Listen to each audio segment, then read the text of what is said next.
Oh, you guys totally skipped that. Hello, hello, hello. Good evening, good evening, good evening. Sorry about that, guys. My mic was muted. Um, it's Tuesday, February 28th, 2023, and I want to thank you all for tuning into another show and for another broadcast. Um, Again, I'm glad that you all have had an opportunity to stick with me during this month. I've been on a little bit of a hiatus, so I've been pretty busy preparing for a new job. Just in case people don't know, I will be starting a new job with the Carroll County Health Department next week on Wednesday, March 8th. I'm very excited about that. I've been busy, preparing for that and for this next chapter of my life. It's really an honor. It's a humbling experience to get to work in a new role and in a new capacity. So I'm just really glad and thankful that this opportunity has opened its door for me. I'm blessed to just be a part of something fantastic. And I'm blessed to just have an opportunity to, again, serve the community and make an impact in so many ways.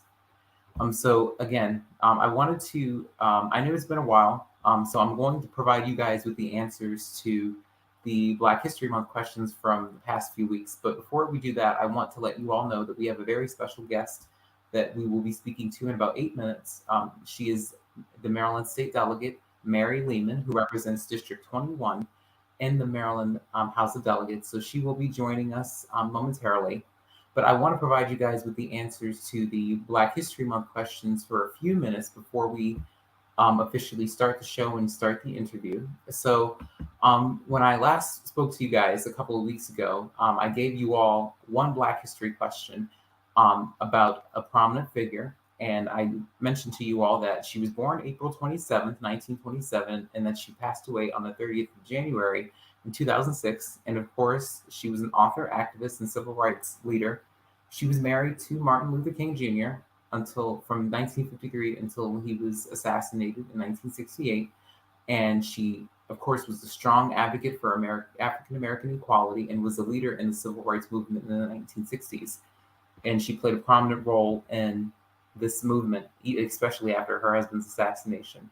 So I mentioned a few details, a few important details about what she advocated for and what she stood for. So this answer to this question is Coretta Scott King. So I'm sure you guys had a chance to look at that um, and really figure that out. It wasn't too hard, but I just wanted to throw something easy in there since it is Black History Month. Today is actually the last day of Black History Month. It really went by quickly. I'm excited to see what's in store now.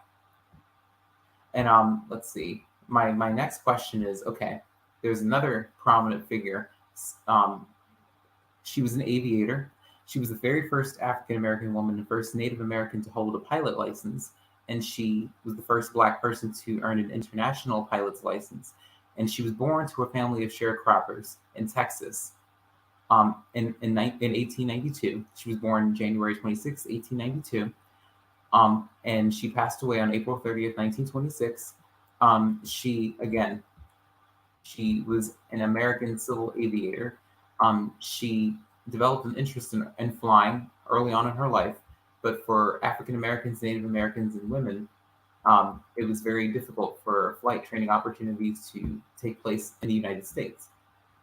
But again, she was able to overcome that after working in a cotton field at a very young age and after studying in a very small segregated school. She was able to attend one term at a college, at Langston University. So this prominent figure, I just want to give you all, I just wanted to provide you all with some hints. This is Bessie Coleman. So Bessie Coleman is the prominent figure that I just described. So we have Bessie Coleman, we have Coretta Scott King, and we have another gentleman that I think that everybody should be familiar with if they follow this work. He was an American civil rights lawyer and jurist who served as an Associate Justice of the Supreme Court of the United States from 1967 until 1991, and he was the Supreme Court's first African American justice.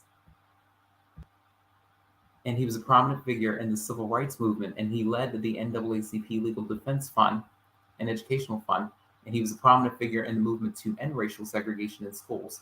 And he won 29 out of the 32 civil rights cases he argued before the Supreme Court, which culminated culminated, in the court's landmark 1954 decision in Brown versus Board of Education, which rejected the separate but equal doctrine and held segregation in public education to be unconstitutional. And President Lyndon B. Johnson appointed him to the Supreme Court in 1967, and he became increasingly conservative once he was elected to the bench. He was born here in Baltimore, Maryland, went to the Howard School of Law after he graduated and attended Lincoln University, and he was even mentored by Charles Hamilton Houston, who taught his students to be social engineers in the field of law. He opened a law practice in Baltimore, but soon joined Houston at an NAACP in New York, and they worked together for years. And he served in many other capacities, but I think you guys know who this prominent figure is. This prominent figure, is Thurgood Marshall. So I hope you guys had a chance to really, again, dig deep and learn more about our culture and learn more about our history, because it's very important. Delegate Lehman is going to be joining us in a few minutes to talk about her work representing District 21 between Prince George's County and Anne Arundel County. She's going to speak to us about her public service, about how important it is to be active and involved in the community. She's going to be speaking to us about the committees that she serves under in the House of Delegates. She's also going to be speaking about how she got to where she is and what really inspired her to really fulfill this role. But last but not least, we have one last figure I want to speak about. So she's an African-American actress, singer, and dancer, and she was the first African-American film star to be nominated for an Academy Award for Best Actress, which was for her first performance in Carmen Jones in 1954. She also performed as a vocalist in venues at the Cotton Club and the Apollo Theater, and she also performed in other roles. And she, of course, she was also portrayed by Halle Berry. So she was born on November 9th, 1922, and died on September 8th, 1965. Very prominent figure, and she was 42 years old in 1965. This is Dorothy Dandridge. So I hope you guys had a chance to really, again, dig deep into the history and to really dig deep into, the Black History Month. I know that it comes every year. We talk about it, but again, we want to take it seriously. We want to learn about our history because it's important to our foundations as people of color and as people who live in this world. So without further ado, I'm going to introduce you guys, since she's waiting, I'm going to introduce you guys to Maryland State Delegate Mary Lehman. So again, Delegate Lehman, thank you again for agreeing to appear on my show and appear on my broadcast to talk about your work. I'm glad that you were able to take time out of your busy schedule. I know that you guys are still in session. So it's I know it's been pretty busy for you guys, but I wanted to take a different approach and really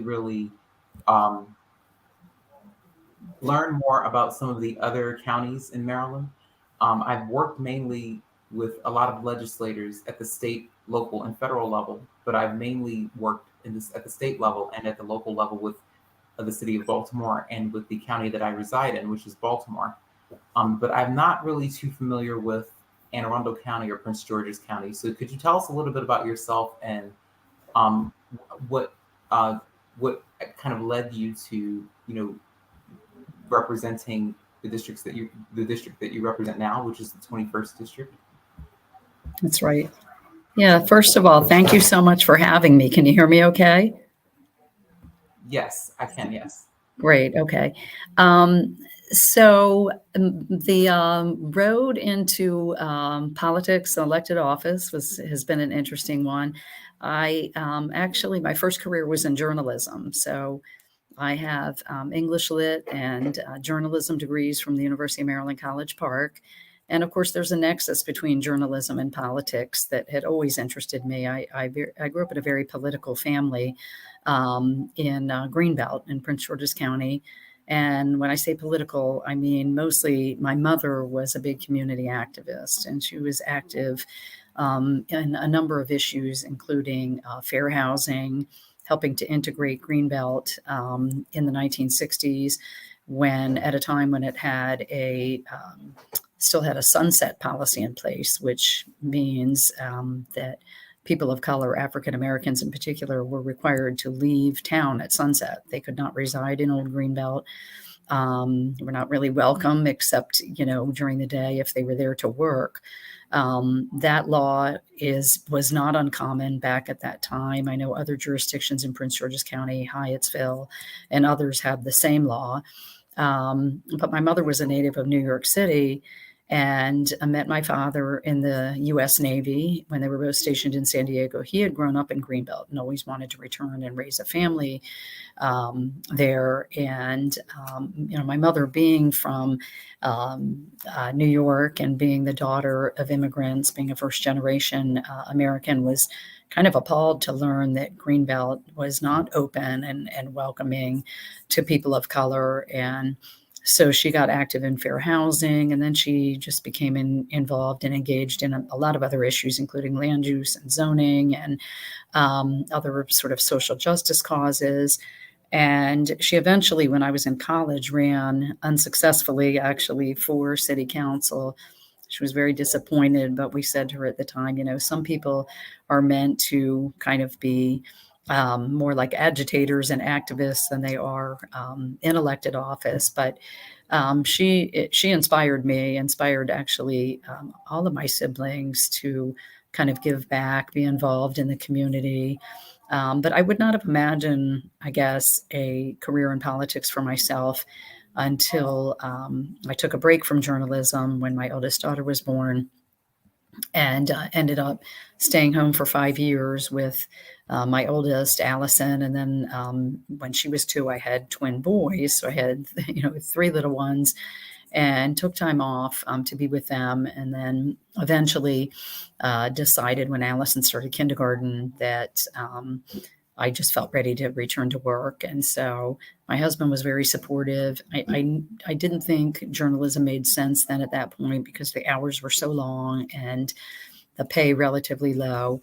And kind of by accident ended up working for my county council member. I saw him at a community meeting and sort of said on a lark, I actually wrote him a note and passed it around the table and said, do you have anything I can do in your office? I've been home with the kids for 5 years now, and I had known him well and actually helped him run in a special election for county council when his predecessor had died unexpectedly his last year in office, his 8th year in office, creating this vacancy. So Mr. Drnoga, Tom Drnoga is his name, when I saw him at this meeting, said, actually, I could use some help working, specifically someone to work on school issues, because at that time in Prince George's County, this would have been in 2003, the state legislature had actually gotten rid of our elected school board for a period of 4 years. They replaced the elected school board with an appointed board, and Mr. Drnoga was getting a lot of calls and emails and concerned, parents and PTA leaders saying, we need help on this or that issue. It might have been an educational, like classroom issue, academic issue. It might have been a building issue or bus transportation issue, but they didn't have an elected board they could turn to, these families for help. And he didn't have the staff to dedicate. He had a staff that dealt with a lot of other issues, but he did not have a designated staff person to deal with school issues. So he asked me to do that. And I said, sure. I don't pretend to be an expert on school issues. My oldest is only in kindergarten, but surely I can learn. So that was my first job in politics. And I did that until our elected school board returned 4 years later. And then one of my state delegates, Jocelyn Pena-Melnick, who is still one of my delegates, I'm so honored to serve next to her, she hired me to work for her in Annapolis. And she's the person who became, not only my boss, but my very good friend and mentor. And maybe 6 months into the job for her, she said, you need to run for office. And I said, I don't think so. I don't see me doing that. But she was insistent. She said, no, really, you know the neighborhood, the issues, you have kids in the school system, you would be a natural. And I said, well, what would I run for? And she said, well, county council, because we have term limits in Prince George's. You can serve 2 consecutive 4-year terms, and then you have to leave office. You can come back if you sit out for 4 years. So there's a little bit of a loophole in the law. But Mr. Drnoga at that time was reaching his, the end of his second 4-year term and had to vacate the office. And, my response to her was then, well, okay, I guess I could consider that, but I don't know how to do it. Like, I've never run for anything before, and I don't really know how. And she said, I'm going to show you. I will show you how. And she did. She, helped me set up my campaign office and, kind of showed me this is how you do it. You get information from the party. I'm a Democrat. And so she said, the Democratic Party provides you voter information, and, you create back then, it was mostly done on paper, walk sheets to knock on doors, and you start by targeting like your highest, your what you call super voters, the voters with the highest, those that are going to turn out, because their voter history. You don't know who they vote for, but you know how often they vote in primaries and generals. The party captures all that information. So you target what are called super voters first, because the other ones are, based on their history, are most likely to come out again. And then you kind of go from there. You go on down the list and you go door to door, or you get volunteers to help you, because it's hard to hit every door. But she really just sort of held my hand through all of that, was very supportive. So it was an open seat, a 5-way race, and I won. So I was on the Prince George's County Council for 8 years, and then lo and behold, I was term limited. And it just happened that in my final year in office on the council, which was 2018, that one of my 3 state delegates decided to retire, which created an opening. There are no term limits in the state legislature. So Delegate Barbara Frosch, who was, a wonderful, an environmental expert, really. She spent, I believe, her whole career on what was called the Environmental Matters Committee at that time. Now it's called Environment and Transportation. But she did decide to retire after 20 years, and I went after that open seat. And I forget how many candidates there were. There were 3 seats that, are open every 4 years. In our district, we have 3 delegates and 1 state senator. Districts are different. A lot of them are 3 delegates and a senator. Some are 2 delegates or even 1 delegate. You sometimes have a split district that's A, B. But District 21 is a 3-delegate district. And again, Delegate Mount was very supportive and very helpful. Only this time, because I had run 2 previous campaigns, I knew what to do. So it was, a little different, because the state considers different issues, a broader range of issues, issues that you don't deal with at the local level, like reproductive rights, for example, like LGBTQ issues, gun issues. And there are some others, but what was really fortunate for me was that the county council district I served in northern Prince George's County overlapped the state district that I was running for by about 65%. So a lot of the people that I was, asking to support me were the same people who lived in my council district. And if they hadn't supported me before, they at least knew my name. They had seen me, they had interacted with me, they had come to, maybe one of my town hall meetings. So that was extremely helpful. And of course, what was definitely different about the state district is that, as you said in your introduction, a portion of my district is in Anne Arundel County.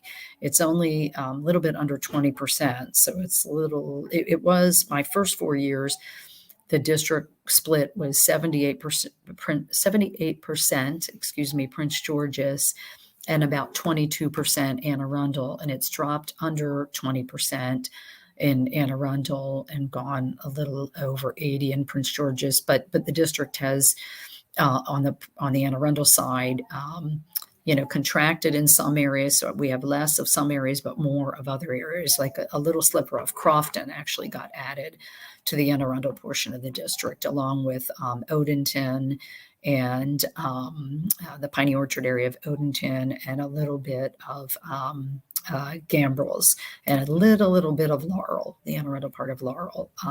In Prince George's, the district starts at the University of Maryland College Park, Goes all the way up the US 1 corridor, if you're familiar with that, through Beltsville, which is an unincorporated area, a little bit of Adelphi, and then where I live, Laurel. So the city of Laurel, and then the unincorporated part of West Laurel, which is where I reside. And have for 30, 32, 33 years.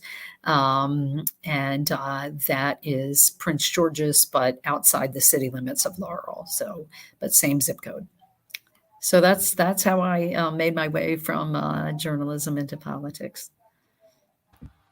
Yes, and I thank you for elaborating on that. It seems like you've been able to accomplish a lot. Walking into this process and walking into this world of politics and this world of public service, it seems like you've been able to learn a lot from your colleagues and from a lot of people who are a part of your network. And it's interesting because she is going to be a part of my broadcast next month. So it'll be a great opportunity to speak to her and to really get to know her a little bit more too. So she's going to be appearing on my show next month. So I'll stay tuned to that. So I'm glad that you were able to mention that because I just talked to her staff not too long ago and I already set that up. So it's great that you work closely with her and that she's been able to assist you in your journey as well.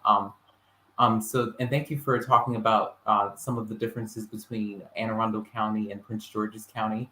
I know that you said that you were on the committee that is responsible for my understanding, you said that you were on the committee that was responsible for House, Environment, and Transportation. So I've learned a little bit about the environment, of course.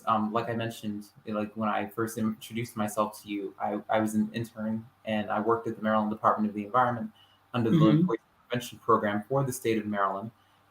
That's my state experience. And then in terms of housing, I had a chance to, as an intern for Senator Cardin's office, the U.S. Housing and Urban Development was one of the agencies at the federal level that I was able to work closely with when I was able to speak to constituents and help resolve their issues. And even with the transportation piece, I've worked at the local level with the MedStar Health's House Call program with seniors and in the field of geriatrics. So could you tell us a little bit about the work that you've done on that committee? And because I've spoken to a lot of your colleagues throughout the years about the work that you guys do on different committees and in different capacities, but could you tell us a little bit about what that looks like in your district? Because I've learned about what that looks like in the city of Baltimore and in Baltimore County, but I'm not too familiar with what the disparities are between Anne Arundel and Prince George's County. Yeah, absolutely. So the Environment and Transportation Committee, as the name suggests, deals with everything under the sun having to do with the environment. So water, air, land, animals, hunting, fishing, natural resource issues, but also transportation. So anything that comes under the Motor Vehicle Administration, trains, planes, automobiles, pedestrian, safety for pedestrians, sidewalks, bicycles. But that it also has housing, and you wouldn't know that from the title, but we have a housing subcommittee that I've been on now this is my 5th year. So I've done a number of housing bills over the years, and I have another bill this year I'll tell you about briefly.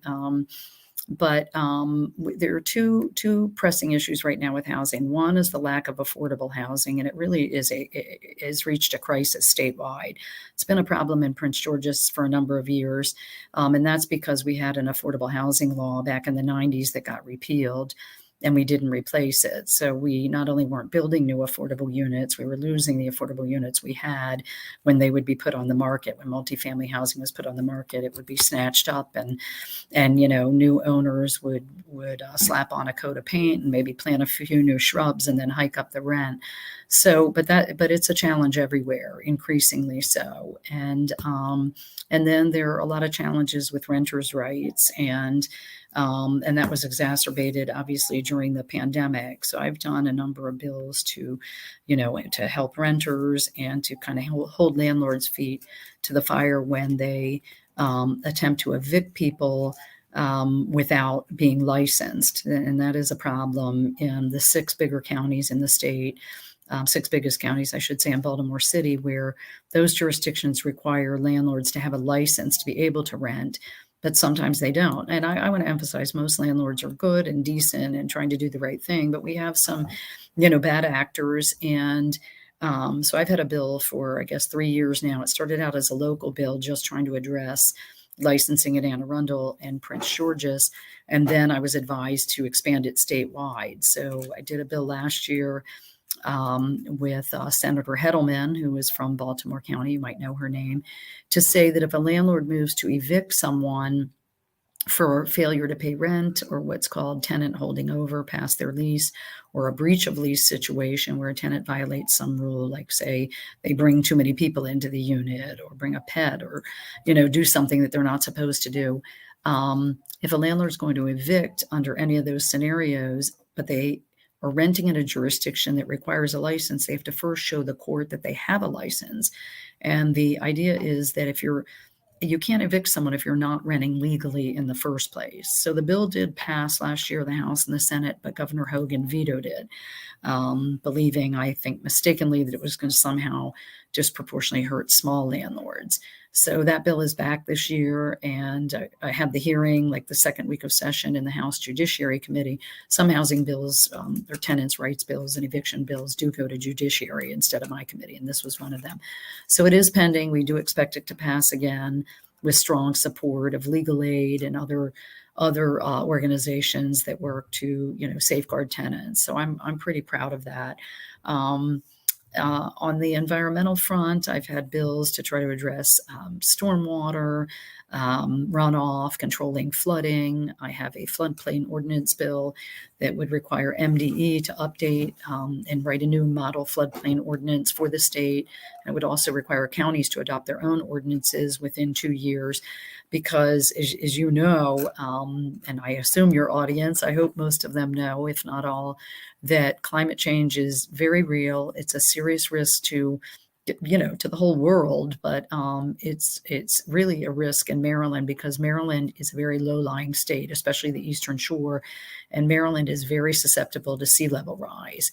And so those, that ordinance around, flooding, taking into account climate change and sea level rise, to have, stronger laws around where development is allowed to occur, or if it occurs, what kind of, siting or design standards that developers need to apply to recognize that maybe they're building in a sensitive area prone to flooding. Maybe a building needs to be elevated, needs to be built like you see sometimes along the coast, like in Carolina and Delaware and elsewhere. You might see a housing that is up on stilts, right, to protect it from flooding, or where the lowest level is not a level that is meant to be inhabited. It could be like, say, a garage or a storage space, but you don't want bedrooms and living space on the lowest level in a flood-prone area, things like that. And so that bill has not been heard yet, but will be next week. I've done a lot of animal bills because animals are near and dear to me. And we have had an issue, like a lot of states, with a lot of unwanted animals, cats and dogs, in our county shelters. And when they can't be adopted, they end up euthanized. And so, and nobody wants to see that. So I took a law that my predecessor, Delegate Frushcott, passed in 2013 and got it reauthorized, and it provides low-cost spay and neuter services for pet owners. And we just reauthorized that last year for another 10 years. And this year I have a bill to grow the spay and neuter fund that provides grants to those county shelters and other nonprofits to do the spaying and neutering, because we don't want more unwanted, kittens and puppies that then end up in shelters at risk of, needing to be adopted. And you hope they are, but some just don't get adopted. And then they have to be put down. And it's such a travesty. So I've tried to protect cats and dogs and other animals, and protect our natural resources. And it's just the honor of a lifetime. I love being on this committee. The issues are very important to me, and they're equally important to the residents of Prince George's and Anne Arundel. Anne Arundel in particular, is borders and has the Chesapeake Bay. beside it. And that, of course, is kind of the heartbeat of our state. It is a huge economic driver. It provides a lot of jobs with tourism and fishing and boating and crabbing. So we have to do everything we can to protect the health of the Bay. And I've been honored to try and help do that and improve the overall water quality in the Bay. Yes, and thank you again for sharing the fantastic work that you're doing on the committee. And I think that oftentimes this work does not get recognized enough because, again, a lot of people don't really understand the work that goes into passing these bills behind the scenes. People just oftentimes look at the finished product without looking at the work that it really takes in order to get these bills passed. So I thank you for sharing that. And in addition to that, I wanted to share with the listeners, anybody who's new listening, that I've studied sociology at UMBC and at CCBC with under both programs. When I studied for both of my degrees at the associate's level and at the bachelor's level, I studied sociology. And sociology, again, a lot of the stuff that you described is a lot of the stuff that I studied while I was in school. And in addition to that, I have a social dimensions of health certificate. So I know a lot about what the health related disparities are in different marginalized communities. I've been able to learn about that in the classroom, in a virtual space, of course, and also with like my internship experience, and even within my new job. I'm about to start next week. I'm about to start my new job at the Carroll County Health Department. So I've been able to really work in different capacities and learn about a lot of the issues that you just put on the table in terms of what the marginalized communities are subjected to more often than others. So again, I thank you for sharing that. And my next question is, why do you think it's very important for the community to educate themselves about the legislative process at the state level? And because again, oftentimes people don't do their homework. Oftentimes people just look at the finished product and they may not know, again, the work that is involved and how much work you have to put forth into making these things come to fruition. So why do you think it's important for the constituents, not just in your district, but throughout the state, at the local and state level? Why do you think it's important for them to be involved in the legislative process and out in the community? Absolutely. That is a great question. So, I would say, first of all, and it's so great to hear that you're going to be interviewing Delegate Pena Melnick. You will love her. She is just amazing. But one of the first things that she told to me when I worked for her, which was for 3 years between 2007 and 2010, was that the best bill ideas actually often come from citizens. And that's because, people are living their lives, raising families, going to work, being involved in their neighborhoods or their kids' schools, and they see things and they experience things that are, that sometimes are wrong or just have end badly or are challenging or frustrating. And they end up saying, isn't there a law for this? Or why isn't there a law for this? Or maybe they find out there is a law, but it's out of date. It's, the law was passed 20 or 30 or more years ago and it hasn't been revisited, and it's time to revisit it and maybe make it stronger. And so, if your audience is experiencing any issue, whether it's something around their employment or their housing, their neighborhood, their kids' school, whether it's public safety or the environment, the citizens have such an important role to play in government. This is a representative democracy, so it's government of, by, and for the people. And ideas, concerns, problems often give rise to legislative solutions. And so we want to hear about those challenges and help citizens figure out, is there a law for whatever this issue might involve? Is sometimes there is no law. And other times there's a law that's outdated or just needs to be expanded or modernized, whatever it might be. And again, citizens are kind of our eyes and ears. Lawmakers don't, have the market or the corner on ideas. So interest groups bring us ideas, individual citizens do, it could be a labor union or a business or, you name it, a community organization, a PTA. And, it's worth stepping forward and saying, I think I have an idea or I have a problem. What is the solution? Can you help me find the solution? And, citizens provide great ideas, great input. If they come forward with a problem and a proposed solution, we're gonna engage them. I am. Most of my colleagues do, and say, we'd love your help with this to figure out what the solution is, and then to have you testify, on the bill. Help us shape the bill, figure out how to resolve this issue or address this issue you've brought forward, and then come tell your story. Come to the committee and tell your story about why this became a problem, how this got on your radar, and what you would like to see the legislature do about it. So I think citizens are just critical to this process. And because a lawmaker is not going to sit in front of, like I did today, on an electric vehicle charging bill that I'm working with a colleague from Howard County on, Delegate Terraza, and just say, well, this is what I think. This is my view of the world. Like, I drive an EV. Everyone else wants to drive one. You can speak to your own life experience, but you're trying to make the case for a lot of people, and for the state and what its overall goals are. In the case of electric vehicles, we have a goal and passed legislation last year, the Climate Solutions Now Act, to say these are our goals to get to, net zero greenhouse gas emissions by a date certain.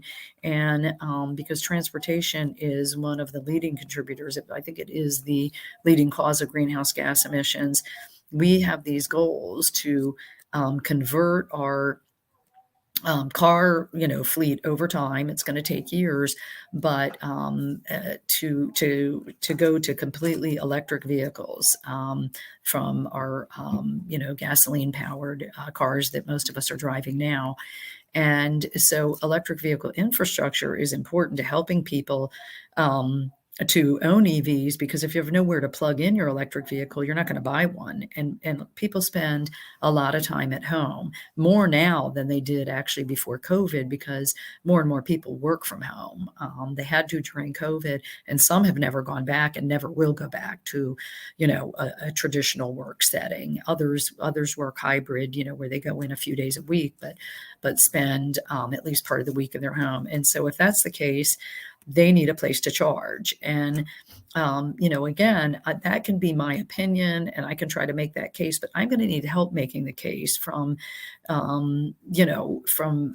other interested groups, whether they're environmental groups, whether it is electricians, like a representative from the International Brotherhood of Electrical Workers, IBEW, testified in favor of this bill today, because for them that means jobs. More EV infrastructure means more of their electricians will be employed, but they are also citizens. So the representative of IBEW who testified, actually, I met him down here in Annapolis because of his job with IBEW, but it turns out he grew up in Prince George's County and knows a lot of the people that I know, because we're around the same age and grew up, not too far from each other. And so it really is a small world, but we so need citizen engagement and involvement. It makes us better at what we do, and it makes for a better process, legislatively speaking, to get that input, to have that balance of, different people and their life perspectives and their personal stories. And I will just end by saying that in my time on the council, in my 8 years on the council, and now in my 5th session, 5 years in Annapolis, there is nothing that lawmakers sort of enjoy more and get more from than hearing people's personal stories about why they support something and why it would make a difference in their life, to their family, in their workplace, in their neighborhood. That's what really resonates with legislators. We hear from a lot of experts, from paid lobbyists, from academic, types, and people with other expertise. But really, it's more often than not, I think your average citizens, often school kids, they're a favorite down here too, for kids to come and sort of talk about why they feel strongly about an issue, whether it's, safer streets in their community and sidewalks or places to walk or bike or global warming or whatever it might be that they're passionate about. That really, really resonates with lawmakers. Yes, yes, and thank you again for sharing that and elaborating on that. And I tell that to people all the time. I always encourage people to not only get out and vote, but also be involved on a consistent basis, with what's going on in your community, because the only way that you're really going to figure out what's going on is, to educate yourself about the issues that are prevalent. Oftentimes, people are under the assumption that because of a legislator's influence, whether it's at the local level, the state level, or at the federal level, because of a legislator's influence, a lot of people just assume that a legislator just has the authority to say, this bill stays and this bill goes. But people don't understand what really goes into everything. People just think that the legislators can just wave a magic wand and just make things happen. But it's much more than that. And people don't really understand how much they have the power. Because I tell people all the time, that we as constituents, we have the power, we have the authority to vote about what we want and what we don't want. We have the ability to come forward and speak about our concerns. And it's a legislator's responsibility to take heed to that and then, follow up with some action. But again, I'm glad that you shared that, because I think that constituents need to be in a safe space with their legislators so that they can feel comfortable with, coming to them about many of the issues that are taking place in their communities and that they are passionate about and that they do care about. And I'm glad that you were able to, speak about that, because I think that, in order to bridge that gap between the constituents and legislators, again, there has to be some trust there between the community and between the legislator.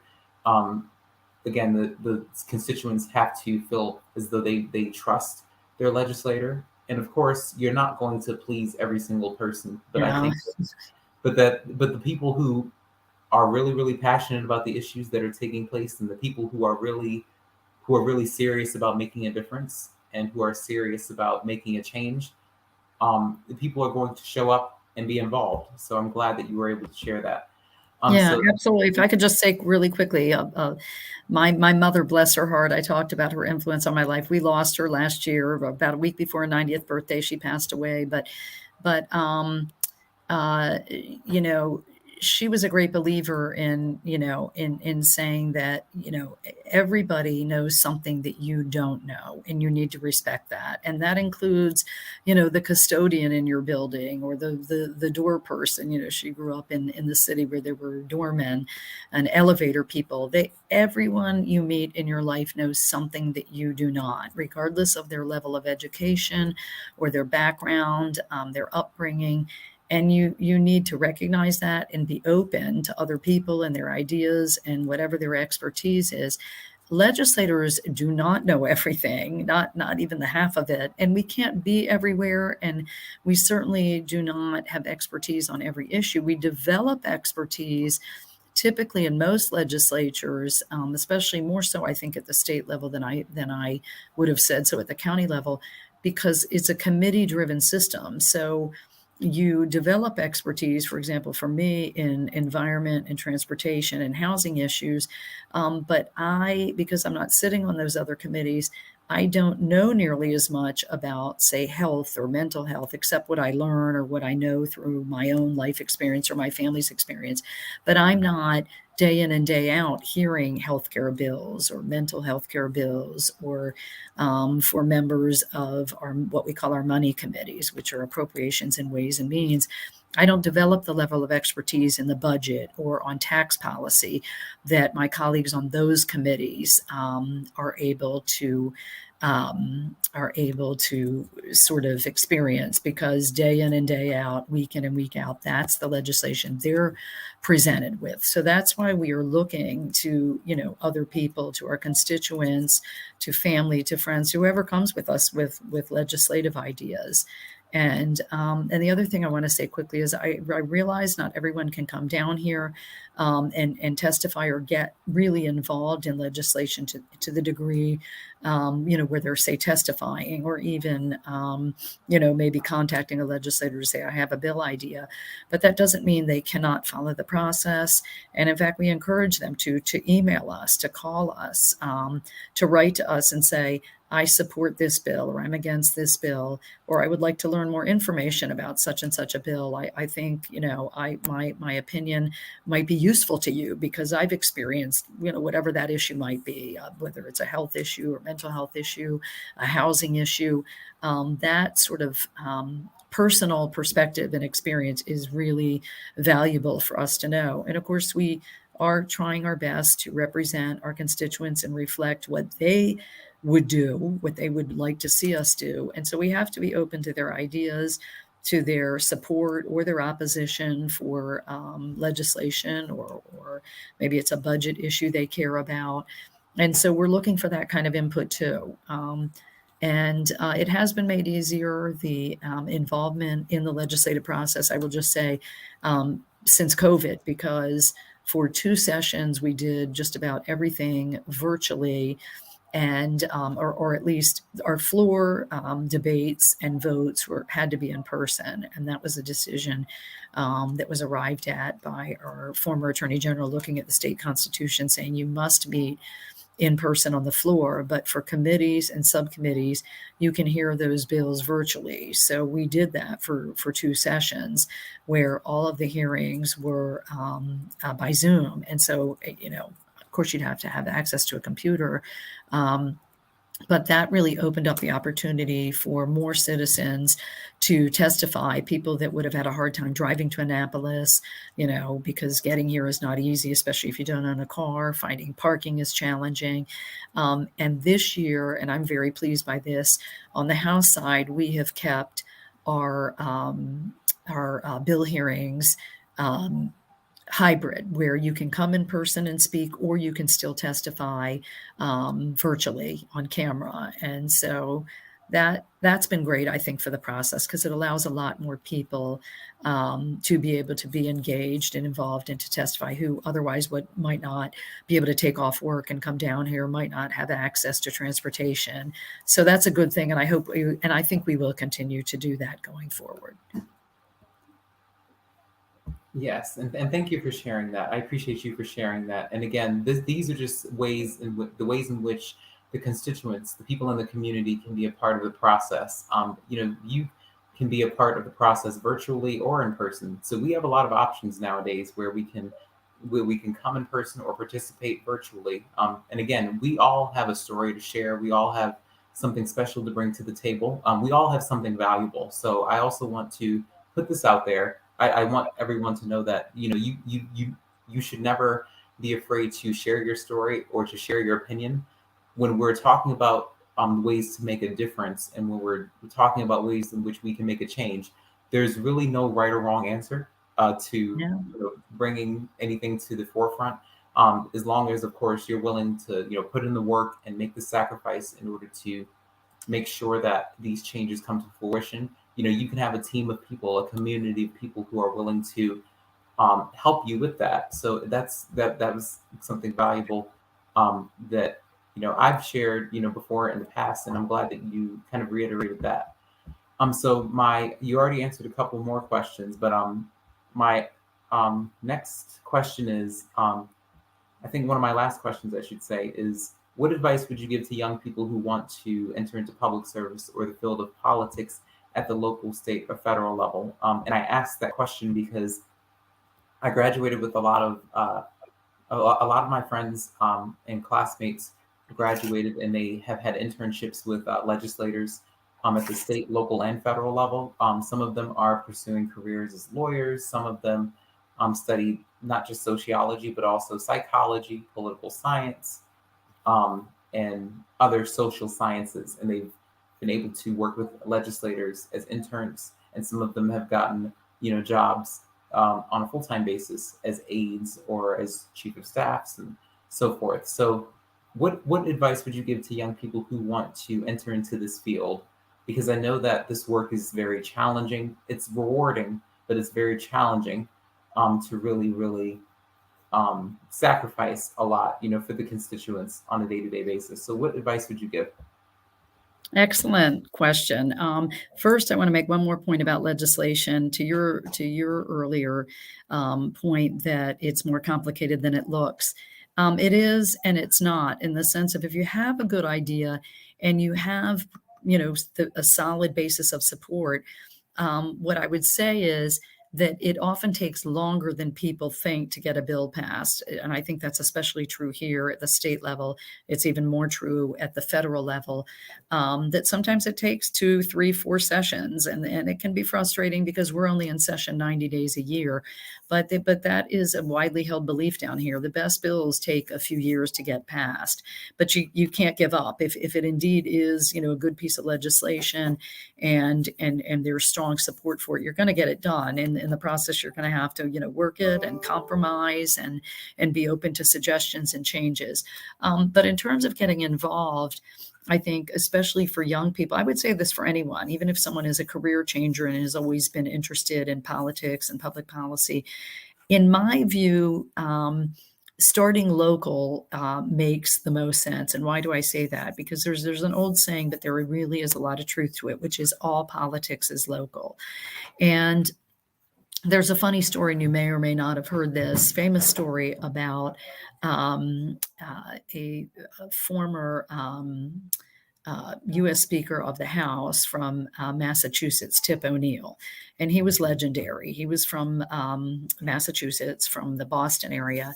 And he told this story where he ran for, the first time he ran for Congress, he did not succeed.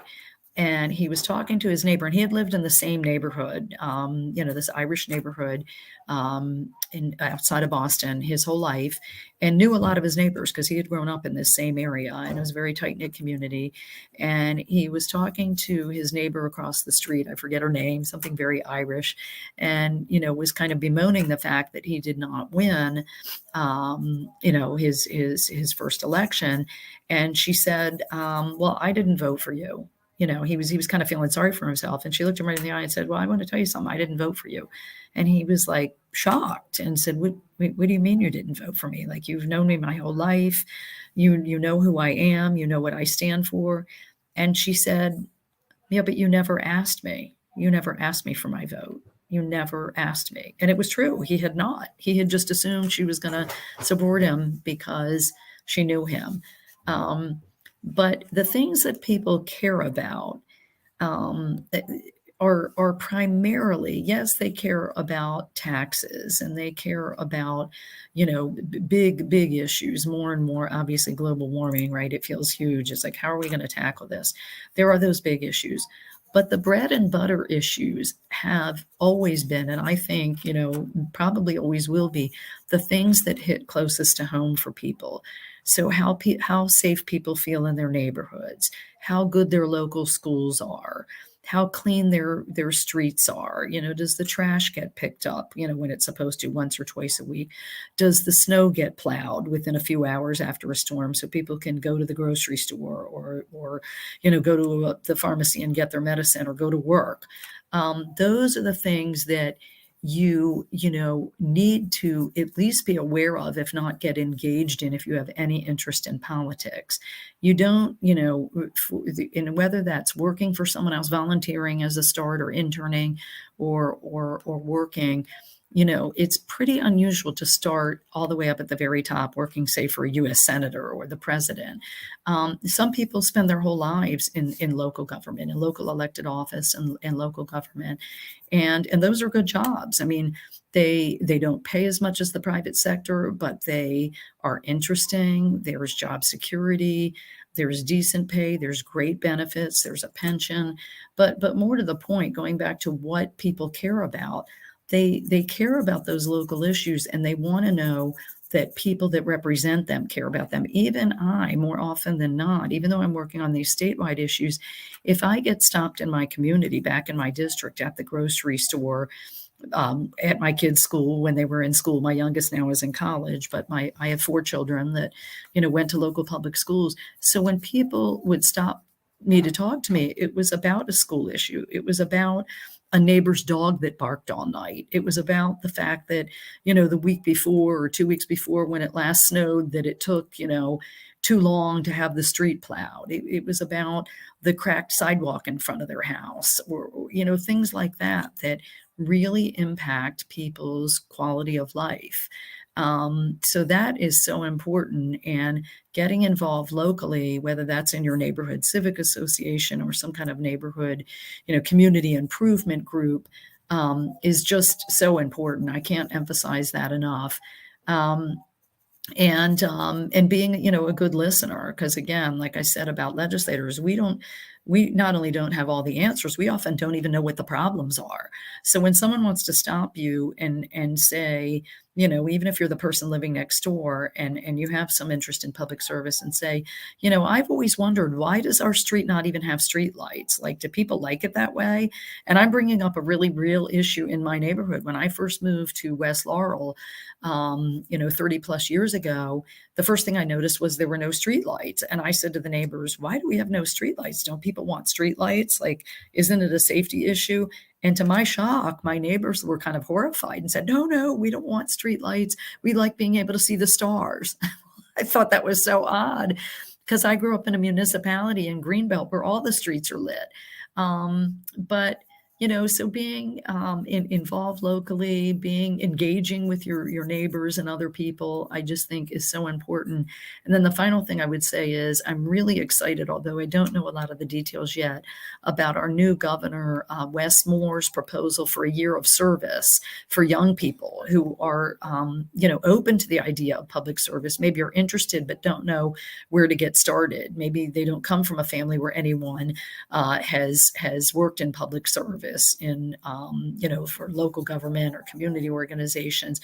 So I think that's an amazing idea and a great opportunity for young people. I can't wait to hear more about specifically what Governor Moore has in mind. Yes, and thanks again for appearing on my show and speaking about your work in the Maryland General Assembly and in the Maryland House of Delegates specifically. So my last question before we wrap up the show is how can the listeners get in touch with you if they have any questions or concerns about the work that you do on the committee, or if they live in District 21, or if they have an issue that they want to bring forth to you and your colleagues in your office? How can they contact you? Absolutely. And I would love to hear their ideas and feedback. So my landline in Annapolis is 301-858-3114. And my email address is my first name, Mary, Mary, .Lehman, my last name, Leh, M like Mary, A, N like Nancy. So Mary.Lehman at house.state.md.us. And even when we're not here in session, we monitor our phones year round. We're not in the office physically very often, not more than about once a week after the session ends in April, but we monitor our phones, our messages, and we read email, obviously, year round. And I would love to hear from people, whether it's feedback on 2023 bills, my bills, other bills coming to my committee, or that will eventually, if they get out of committee, make their way to the House floor, or ideas for bills for next session. It's never too early to be thinking about next year. Trust me, because this work goes on year round. We don't, start it in January and end it in April. We work at it year round. Yes. Thanks again for sharing that, and thank you for appearing on my show as a guest, and thank you for speaking about the work that you do in the field of housing and in transportation, as well as the environmental related bills on the committee. Thanks again for your service, and thanks again for sharing your work. It's much appreciated. I've learned a lot about Anne Arundel and Prince George's County by just sitting and listening to you. And I will be speaking to a couple of more of your colleagues in the coming months. So I'm looking forward to that. Before I let you go, I just wanted to thank you for your time, and thank you for your service, and thank you for the work that you do for District 21. Thank you so much. It really was an honor. It was a lot of fun. I hope to come back sometime and let you know what happened with my bills. And if you have the ability to do it, it would be great to be able to take some of your listener questions, whether that's, through a chat or phone calls. This was just a lot of fun. So, and thank you for the good you're doing with this program. Yes, absolutely. And thank you again, Delegate Lehman. I will, keep in touch, and I will touch base about everything. Absolutely. Bye-bye. And take care. Okay, so that wraps up another edition of the Beauty in Us Radio right here on Awesome God Radio. Women's History Month is next week, starting on March 7th, 2023, from 6 to 7 p.m. So make an appointment to meet me back here on March 7th, 2023, from 6 to 7 p.m. I might show a rerun show. I'm still getting some stuff together. I start a new job again at the Carroll County Health Department next week, so I'm getting things ready this week for this new role and this new position.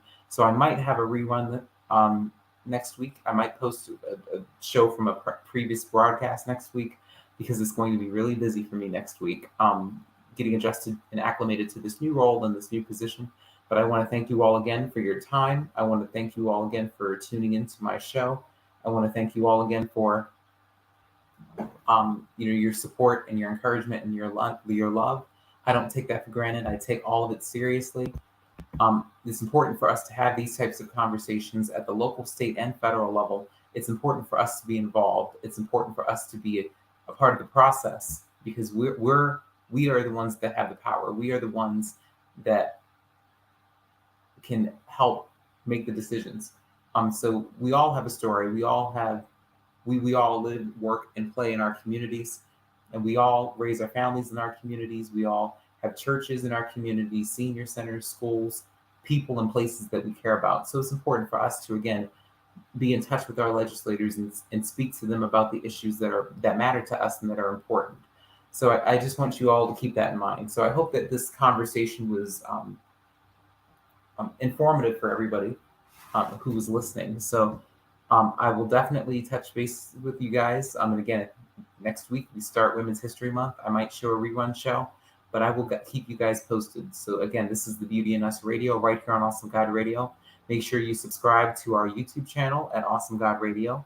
Make sure that you follow us on all of the social media sites, Facebook, Twitter, Instagram, LinkedIn, you name it, we're on it. Make sure you follow me at Nelson E. Brown on Instagram, on Twitter, and at Nelson Brown on LinkedIn and on Facebook. So again, this is the Beauty in Us Radio right here on Awesome God Radio. I am your host, Nelson E. Brown, and I will see you all next time. Take care. Bye-bye.